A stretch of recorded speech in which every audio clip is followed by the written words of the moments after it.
Okay, hello, good day everyone. Welcome po sa Happy Angel Reading. Para po ngayon ito kay Gemini sa buwan ng Agosto, no? Ayan, tingnan natin ang feelings at actions ng persons mo. No, at saka sa bandang huli, sana maalala natin, ah, gagamitin natin ang tarot mat dito, crystal tarot mat para sa iyong para sa iyong prediction ang paparating sa iyo sa karera, sa trabaho, financial at sa iyong well-being, no? Ayan, pahingi naman po ng like and hype dyan. And hype po kayo dyan sa no, sa cellphone lang yata yung hype. Malaking tulong po yan. Support sa Happy Angel Reading.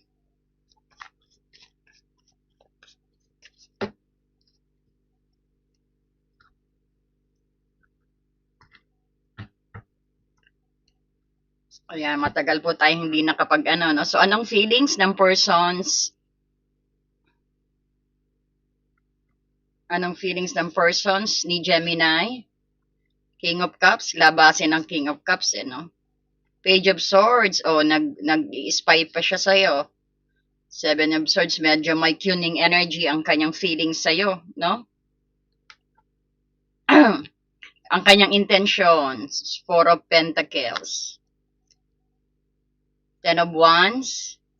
So, ganito na lang.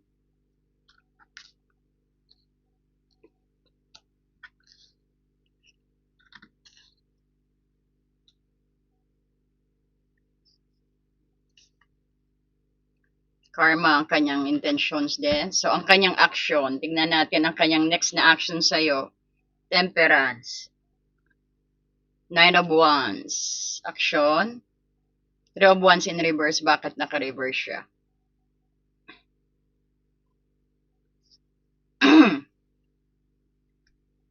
So, makikita mo rito na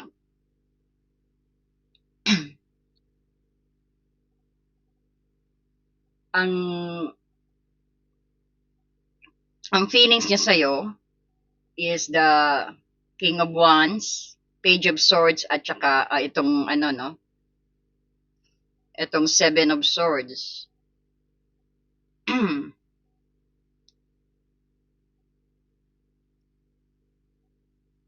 So, malalim at very tapat naman ang nakikita kong interpretasyon dito sa reading mo. No? Malalim na pagmamahal at emosyon itong itong King of Cups. Very deep down at napakalakas at napakalalim pa rin ang emotions niya sa'yo. Sabihin natin, controlled at mature, kung titignan natin, no? So, controlled o mature man siya sa sabihin natin, sa tingnanan na labas, may totoong care at pagmamahal at compassion siyang nararamdaman para sa'yo dito. So, ang nagmamasid at nag-iisip ang Page of Swords dito, no? Medyo nakatutok siya sa, ngayon, pwedeng sabihin natin, nag-i-stalk siya sa social media mo. O nag-aabang ng any update sa'yo. O sinusuri ang bawat galaw mo, no? So, gusto niyang malaman kung ano yung ginagawa mo. Pero mula sa malayo, at medyo sabihin natin, medyo defensive o maingat na paraan. Parang he is watching you like an owl, no? Like a hawk, parang ganon, masinsinan, no? So, this is spying din, no? In a pry eyes. So, dinagdagan natin ng Seven of Swords. So, may tinatago siya o iniiwasan ang Seven of Swords. Ito yung sabihin natin, medyo tricky ang energy, no, Gemini, ng person's feelings niya sa'yo. Pwedeng hindi siya 100% na open o sabihin natin, honest siya sa tungkol na totoong nararamdaman niya. Hindi siya 100% na pinapakita yon, baka tinatago niya kung gaano kanya kagusto. So, because nga dito sa King of Cups, no? So, umiiwas siya ng direktang confrontations o may mga personal na usapin siyang hindi pa niya kayang sabihin pa o aminin sa'yo, no? Kumbaga, tago pa, no? Titignan natin kung bakit yan. Malalaman natin sa intentions at sa kanyang aksyon. Pero puno siya ng emotions dito kung iisipin, no? Ito yung pagpapahalaga sa'yo. At hindi kanya mawaglit actually sa isip niya dahil patuloy kanyang sinusubaybayan sa Page of Swords, no? Sabihin din natin na medyo gumagamit siya ng protections o hindi pa bukas ang kanya mga ihahain sa'yo, no? O ang kanyang, hindi pa bukas ang kanyang baraha sa'yo, kung ibig sabihin. Maaring dahil sa natatakot siya, takot siya ma-reject, o ayaw niyang maging vulnerable, o may personal siyang usapin na pilit niyang ginagawa ng paraan na mag-isa lang. No?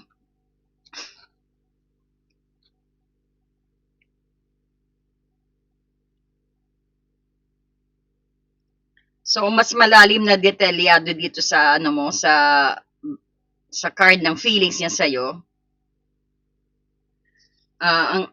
Ang anong ibig sabihin? Ibig sabihin, ito yung core feeling niya na may malalim na tunay na pagtingin din sa'yo, na hindi ito babaw na attractions lang din. No? Ang reality nito dahil ang King of Cups dito, ito yung isang magaling siyang mag-control at magtago ng kanyang emotions kahit bumubuhos ang pagmamahal o pag-alala niya sa loob na niya, no? So, kayang-kaya niyang magmukhang cool o kalmado dahil King of Cups, no? This is veterans when it comes sa emotions. O sabihin natin mag-action siyang kalmado o deadma lang sa labas. Ayaw niyang magmukhang desperado o mawalan ng control sa sarili niyang damdamin dito. No? Especially ang Page of Swords dito, obvious na ano dito, no? Ang kanyang current mindset puno ng curiosity at spying at pag-analyze, no? Ang actions na natagumparan ang mga ginagawa niya. Dahil siguro ano no, sabihin natin hindi pa siya handang makipag-ano sa iyo. Hindi pa siya handa pang makipag-usap ng direkta. Ginagamit niya ang Page of Swords energy para syempre mag-abang. So nagse-check siya ng social media at mga posts mo, no? Nagtatanong-tanong sa mga mutual friends mo rin siguro. O naghihintay kung magpapadala ka ng unang message. Ibig sabihin, o ikaw ang maunang paramdam. So medyo defensive o paranoid, no? Nag-iisip siya kung anong lagay mo o kung may bago ka na ba. Ang Seven of Swords dito, ito yung pinaka-cuning energy. Ano, no, kumbaga ito yung unspoken, ito yung pagtatago. Anong ibig sabihin nito? So, ang dahilan kung bakit magulo, hindi rin malinaw ang sitwasyon. Ito yung pagtatago ng kanyang intentions. Ayaw niya malaman mo kung gaano ka pa rin niya kagusto. No? Obvious dito kasi the King of Cups to eh. No? O kung gaano kanya tinitignan the Page of Swords.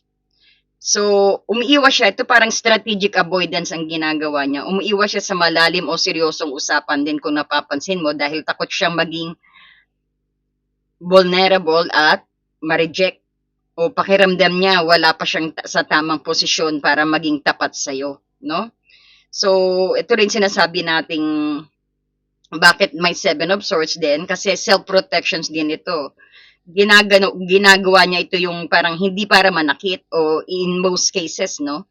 Kundi bilang sabi natin coping mechanism, no? Para protektahan ng sarili niyang pride at emosyon. No? So, kung baka kita mo rito, sa madaling salita, mahal ka pa rin niya o may malalim siyang care sa'yo, pero pilit niya itong tinatago na. No? Pilit niyang tinatago. Sa halip na maging tapat, ibig sabihin, maging tapat siya, pinipili niya mag-obserba muna at mag-stalk na lang.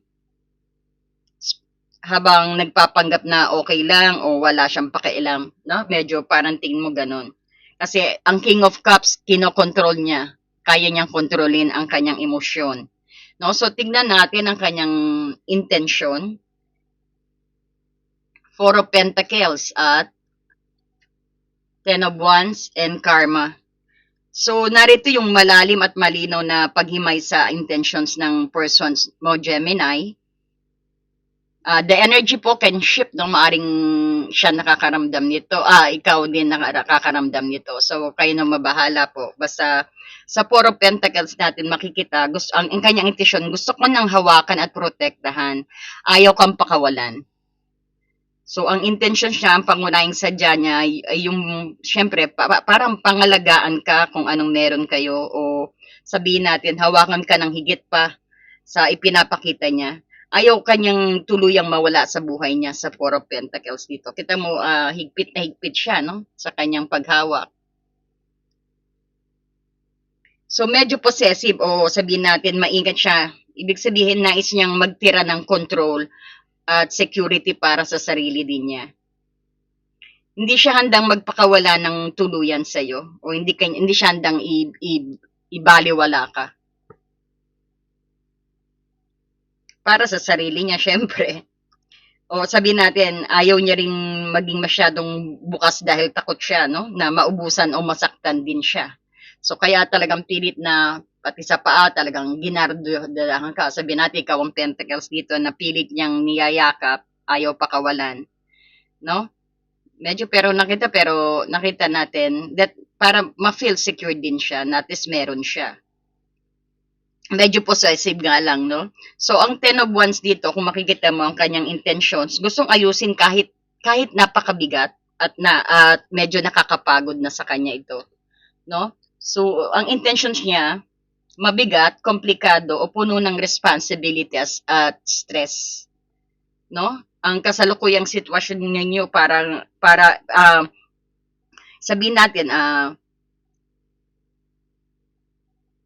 mabigat at very stress ang responsibility na hawakin niya siguro sa kanyang part siguro o sa inyong relationship na nahirapan na siya rin siguro sa kasalukuyang ninyong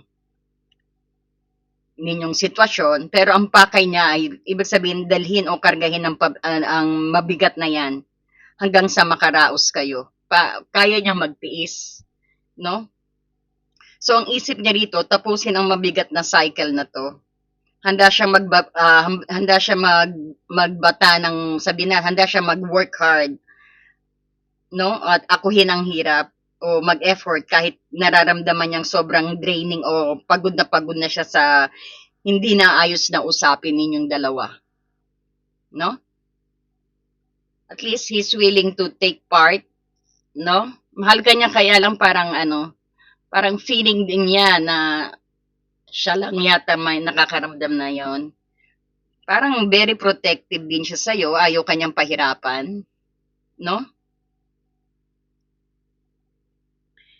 Tapos sa karma, ito yung gustong pagkapantay-pantay ng katotohanan at tamang balanse. Or sabihin natin, this is justice din, no? Sa ating tarot. So, ibang deck ang ginamit natin. So, ang kanyang intention dito, nais siya magkaroon ng katarungan, linaw at tamang balance sa pagitan ninyong dalawa. Gusto niya maitama kung ano man ang naging pagkakamali sa inyong nakaraan dito o kung ano yung nararapat para sa inyong dalawa base sa inyong ginawa, no? What you reap it was you sow, parang gano'n, no? So, ang hinahangad niyang accountability dito din is parang gusto niyang maayos ang sabihin natin, ang paniningil o pagwawasto ng nagawa niyang mali upang magkaroon ng kapayapaan at tamang resulta. Gusto niyang itama ang kanyang pagkakamali to a better, parang admitted din siya na may nagawa siyang kasalanan din. Kaya pinapasan niya yan. Yan din siguro ang bigat na nararamdaman niya, no?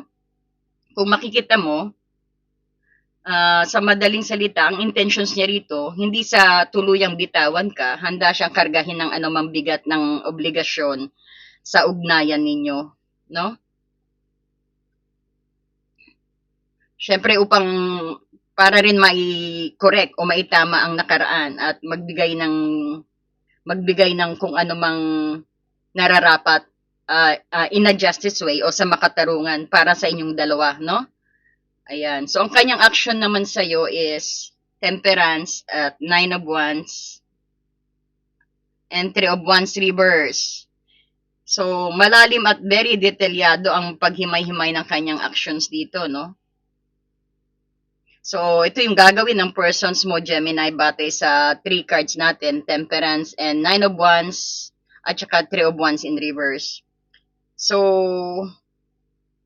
mabagal at mabigat at dahan-dahang pagbalanse ang Temperance. So, ang gagawin niya, magpapakita siya ng parang sobrang, sabihin natin, pagtitimpi o patience. So, ang kanyang action niya rito parang hindi marahas, hindi pa dalos-dalos. Kumbaga slow, dahan-dahan, dahan-dahan, no? Para yung alchemy, parang tinitimpla niya ng dahan-dahan. So, sabihin din natin, naghihintay din siya siguro ng tamang timing. Susubukan niya munang kumbaga susubukan niya munang ihil ang sitwasyon ninyo sa pamamagitan ng slow at kalmadong pakikipag-communicate sa'yo. So, maghihintay siya ng tamang timing para magkaroon ng compromise o magandang pag-uusap ng walang sigalot kayong dalawa. No? So, 9 of Wands dito, ito yung sinasabi nating guarded, defensive, maingat, may takot pa rin masaktan siya. O sabi natin ikaw. So, mananatili siyang may kaunting bakod dito, no? O protection sa sarili din niya. Guarded nga. So, ang galaw niya dito kahit gusto niyang makipag-ugnayan, mararamdaman mo pa rin yung kanyang pag-aalinlangan ang pagiging mabigat or sabihin natin, pagiging maingat niya. Syempre, para siya yung sundalo na galing sa gera dito. Medyo nakita natin, pagod na nga talaga dahil nga pinasa niya itong 10 of Wands, no? Talagang pinapakita niya sa iyo na kahit nahihirapan na siya nahihirapan siya sa lahat, no? Siya pa rin ang sasalo, siya pa rin ang gagawa. Ayan, resilient, no? 9 of Wands.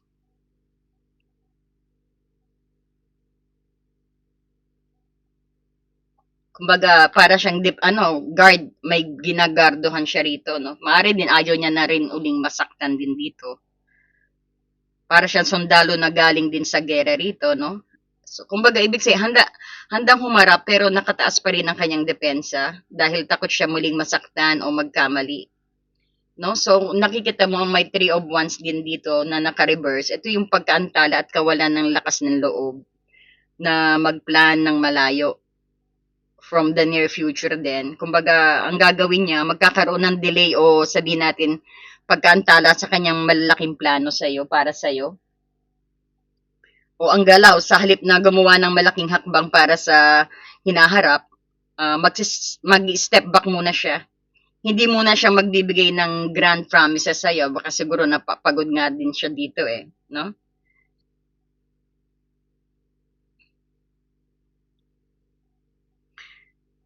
Sabihin din natin, na hindi pa niya kayang mag-commit din siguro ng long term dahil pakiramdam niya hindi pa siya siyempre ready na lumakad ng mabilis o lumayo ng tingin.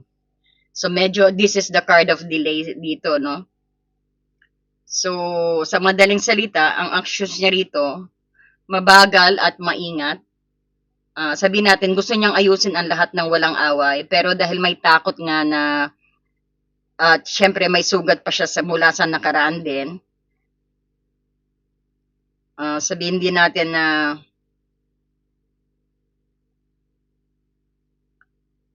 medyo mabagal at medyo may konting udlot muna ang kanya mga malalaking hakbang para sa iyo. So, wag mag-expect ng mabilisang result dito ngayong buwan. Ang kanyang galaw ay paunti-unti kasi ina-analyze niya maigi, talagang pinag-aaralan niya, no? Sinusuri niya ang bawat step na gagawin niya rito, no? Tsaka isipin mo rin na biro ego din 'yan, no? Tsaka medyo napagod din siya sa dalahin niyang napakabigat. So,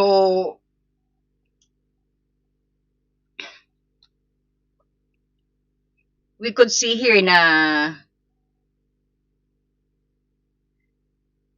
in overall, Gemini, mahal ka pero medyo paranoid siya, no?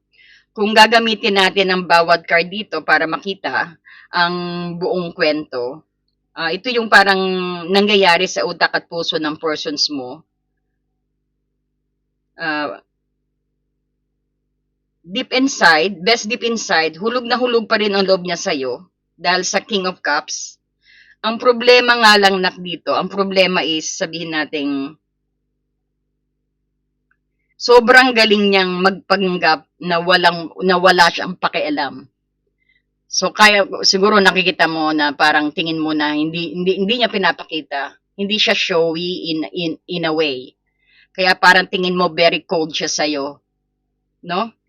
Na parang tingin mo hindi ka importante sa kanya because hindi mo nararamdaman ang care, no? O ang pag-aalala niya sa kasi ang King of Cups, yan yung very emotional mature. Kaya niyang kontrolin ang kanyang emotions kahit apaw na. Magaling siyang magpanggap na wala siyang pakialam. So ang sa labas syempre, akala mo kung sinong tahimik at unbothered din ang kanyang aksyon. Akala mo kung sinong tatahimik o unbothered na parang hari at reyna, no? Pero sa gabi, naka-incognito mode yan, no? Parang naka-incognito siya. No, tinitignan niyang IG story mo, yung mga Facebook post mo, no? Mga tweet mo. So, o sabihin natin, minsan binabasa niya ulit yung mga ano mo, yung mga text mo. Sabihin mo rin, nag-search din siya ng sign na kung magpaparamdam ka o hindi, ayan baka nagpaparead din siya. No? Ayaw niyang aminin. No? Kasi nangingibabaw ang Seven of Swords. So, ito yung pambansang barahan ng takot, maging vulnerable na sabihin din natin o gustong protektahan din ang kanyang pride dito. No? So, ang kanyang intentions naman is parang ayaw kanyang pakawalan, damang-dama niya yung napakabigat at nakakapagod na mga nangyayari sa inyo dito, pero wala siyang balak mag-give up ng tuluyan. No? Para siyang, sabihin natin, tao na magbubuhat ng 3 kaban ng bigas. Hanggat kaya niya, kahit hingal na, pero kapag tinanong mo kung kaya pa, sasabihin niya kaya pa to para sa'yo, no? At para sa katarungan. Parang ganun ang ano niya, no? So, nais niya maitama ang lahat ng pagkakamali niya rito. So, para ma-prove din sa'yo, syempre, dahil nga may justice at karma ka rito para maging fair sa inyong dalawa. So, walang takasan sa usapang karma ngayong buwan. So, ang kanyang actions dito, ito yung sinasabi natin, slow and guarded turtle. No? Ito yung pinakamahalagang tandaan. Wag kang mag-expect ng mala-action movie na mabilis ang galaw. No? So, ang action siya yung parang pabagal. No? Parang mabagal na pagong ang temperance din Kasi, pagdating sa kanyang hakbang, no, kasi parang tingin niya sa paligid, hawak siya ng helmet. May hawak siyang helmet or shield na may dapat siyang protektahan. Tapos uurong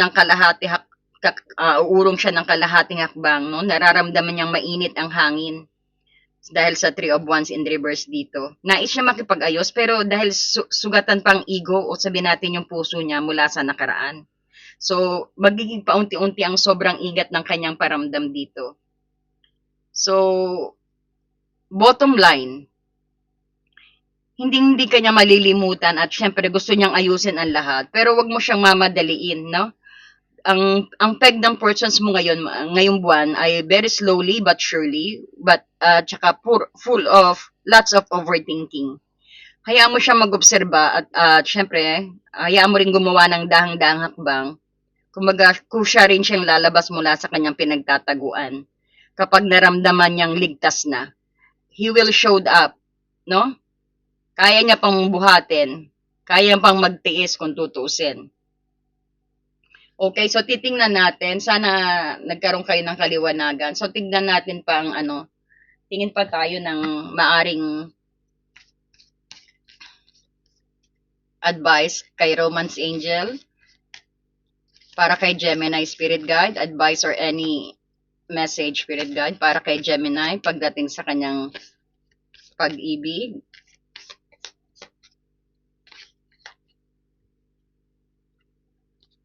Forgiving and learning. Talagang may nangyari sa inyo na nasaktan ka. So baka kailangan mo na rin magpatawad. Dahil nga as you release and heal the past, you experience more love in your present moment. Kumbaga, forgive yourself also.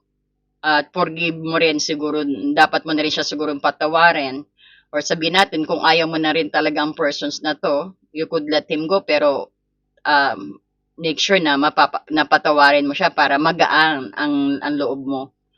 No? So, para din kung nag-aantay ka ng bagong paparating para matakpan siya. So, I think na kailangan unahin mo munang forgiving, i-forgive mo na rin siya. Siguro napakatagal na rin nito, no, kumbaga, you need to move on and move forward. No, i-release mo na para mag-heal na rin ang past. Ang past, kumbaga, dalin mo na lang na parang experience yan. No, para maging magaan ang iyong journey sa pagdating sa pag-ibig, no? Tell us more, Spirit Guide. Very soon, ayan, very soon. Clearly decide. So, maaring may darating na bagong tao sa'yo o sabihin natin darating din ang persons on your mind, ang persons na yan, very soon. O sabihin din natin lahat ng gusto mong mangyari sa iyong relationship, no, i-pray mo lang din daw yan dahil it will come to you very fast. Inaantay ka ng universe na magbigay ka ng signal, no, kung ano talaga ang gusto mong mangyari rin, no? Or sabihin natin, kailangan mo munang magpatawad ka na at sabihin mo na, i-request mo na kay Lord kung ano yung gusto mo rin na mangyari sa love life mo, kung anong dapat baguhin din sa persons mo para syempre para maging masaya ang iyong love life, no? So, i-decide mo na kung ano talagang gusto mo dahil parating daw kaagad sa iyo yan, no? Yan ang sabi. So, tingnan natin dito sa math natin, kuha tayo ng kung ano pang paparating sa iyo.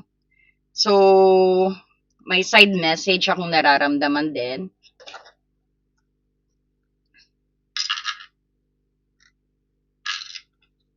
Okay, Spirit Guide.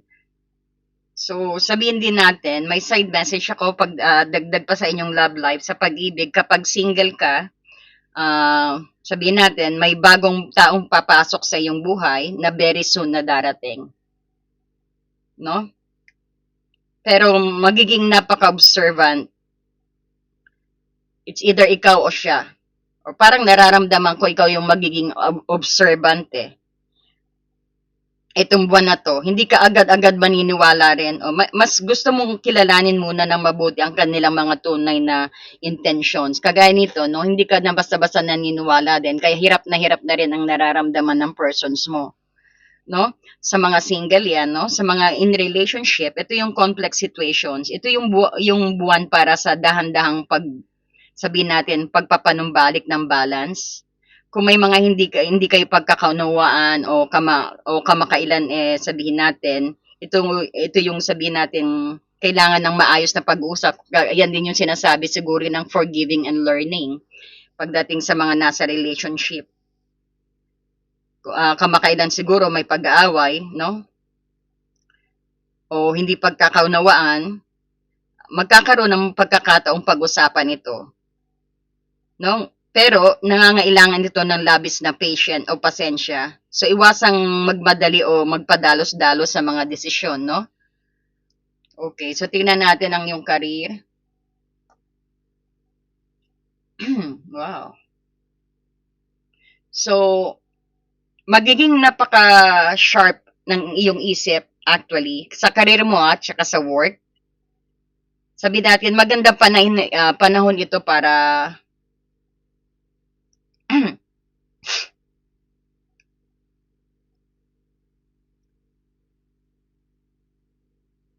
para para mag-organize ka, no? Organize ka ng mga bagong proyekto. Ayusin ang mga workflow o mag-aral ng bagong kasanayan din. So, pagdating sa career at work, sa komunikasyon, ang actually, pagdating sa iyong communications, ang iyong galing ay sabihin natin sa communication. Ang galing mo sa communications dito, ito yung pagsusulat at magiging pinakamalakas mong card ngayong buwan. So, gamitin ito para makipag-negotiate o sabihin natin maipaliwanag ng maayos ang iyong mga idea din na kayang-kaya mong mag-share ng kayang-kaya mong mag communicate na magiging positive sa kanila, parang gano'n, no? Gamitin mo 'yan at ang pagiging sharp mo sa itong buwan na 'to. Pagdating sa kaperahan, no? Mas mabigat, maingat ka sa iyong paggastos itong Agosto. Gusto mong siguraduhin na meron kang sapat na backup plans or savings, no? Sabihin natin, andyan yung patience mo. Patience is diyan mo makikita ang resulta sa pagiging patient. Magagamit mo ang pagiging patience na yan. Kung may inaasahan kang kita o resulta sa isang investment din, or sabihin natin sa negosyo mo, maaring magkaroon ng konting delay pero lalabas din na magandang resulta kapag tama ang iyong mga hakbang. So kinakailangan lagi ka rin may sapat na backup plans din sa pagdating mo sa savings kasi nakikita ko magiging mabigat sa iyong paggastos itong August. So ang energy at well-being mo, ito yung sabihin natin kalusugan at energy dahil napaka-aktibo ng isip mo o sabi natin overthinking, sigurado yung binibigyan mo ng pahinga ang iyong utak, no? Maganda ang journaling din, mag-meditate ka, o simpleng lakad sa labas para mabawasan ang mental fatigue mo. So para sa iyong Agosto din, huwag magmadali sa mga bagay na nangangailangan ng panahon para sabihin natin lumago. Because ang tamang balance at pasensya ang magdadala sa iyo sa tunay na tagumpay, no, Gemini. Ayan, sana nakatulong ang reading na to. And pahingi naman po ng like and hype sa inyong mga cellphone. Ayan. At sana po patuloy yung suporta ng Happy Angel Reading. Ayan. So, see you po sa ating next na reading, no? Ayan. Mag-comment po kayo. Malaking tulong po yan. Thank you so much and God bless you, Gemini. Ayan. I do accept voice record reading, pre-recorded reading po, no? Yan, thank you so much and God bless you. I-email nyo lang po ako sa Facebook Messenger. Ayan. Thank you po. Bye-bye.